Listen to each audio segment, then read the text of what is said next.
It was a cold evening 3 years ago when Emily's husband, David, died in a car accident. The hospital gave her nothing but his lifeless body and a bill, the final payment she couldn't afford. Her life, once simple and full of dreams, came to a sudden, crashing halt. Emily was only 26 at the time, a mother to a 2-year-old boy and drowning in debt. She had no family to lean on, no real friends to call.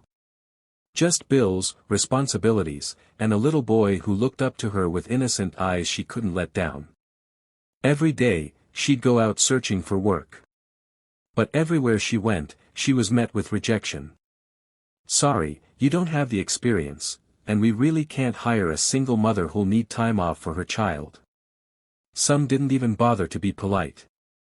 The worst of them all was Mike, the owner of a rundown cafe where she managed to get a part-time job.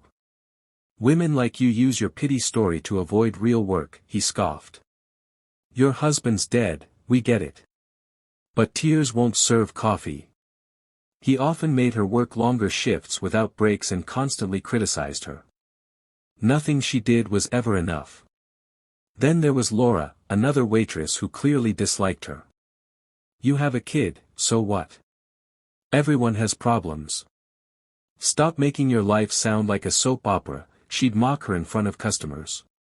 Emily never responded.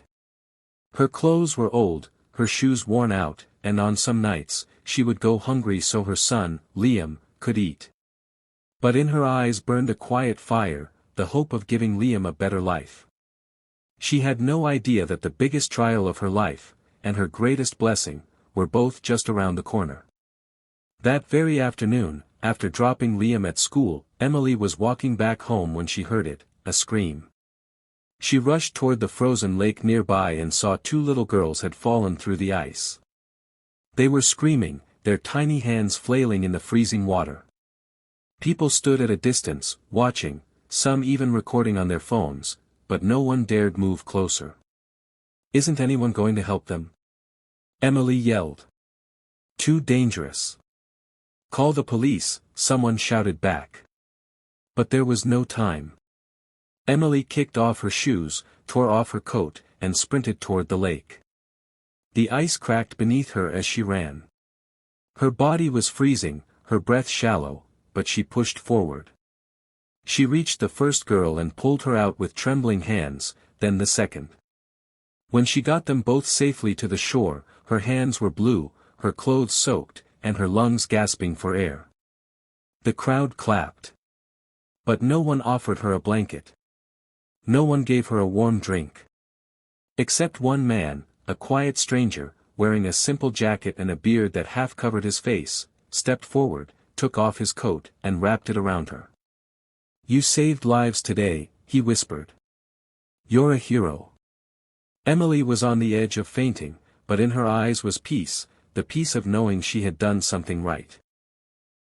The next morning, Mike, the same cruel cafe owner, called her in. "Were you off yesterday?" he snapped. "I wasn't off, sir. I was, saving 2 girls from drowning. This is a cafe, not a hero camp. You either focus on work or you're out," he barked. Tears welled up in Emily's eyes. She had sacrificed everything, and still, she was treated like nothing. But fate had something else planned. Just a few days later, 5 luxury SUVs pulled up outside the cafe. Everyone turned to stare. Out stepped a graceful woman in a sharp suit, and beside her, the same bearded man from the lake. She was Margaret Stanton, the CEO of a multi-million-dollar tech company, and those twin girls.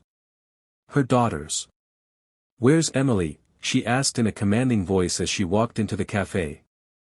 Everyone went silent. Mike's face turned pale. "She's right there," a waiter whispered. Margaret walked straight to Emily, hugged her tightly, and said, "You gave my girl's life. Now let me give something back to you." Emily stood frozen. Margaret turned to Mike. "You don't see her worth, do you? That's okay. She won't be serving coffee here anymore, she's coming to work for me." That moment changed everything.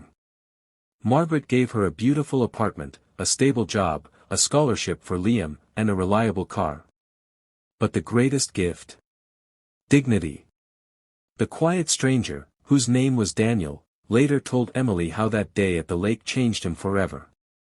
Watching her bravery reminded him of the good that still existed in the world. Since then, he had dedicated his life to helping others, too.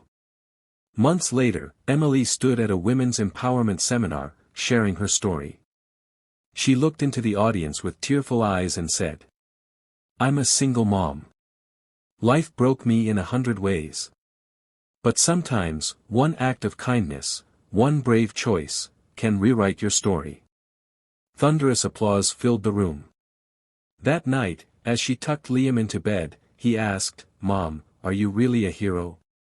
She smiled, kissed his forehead, and whispered, "No, sweetheart. I'm just a mom, who refused to give up." Because in a world full of cold shoulders and dark nights, sometimes, all it takes is one warm heart to change everything.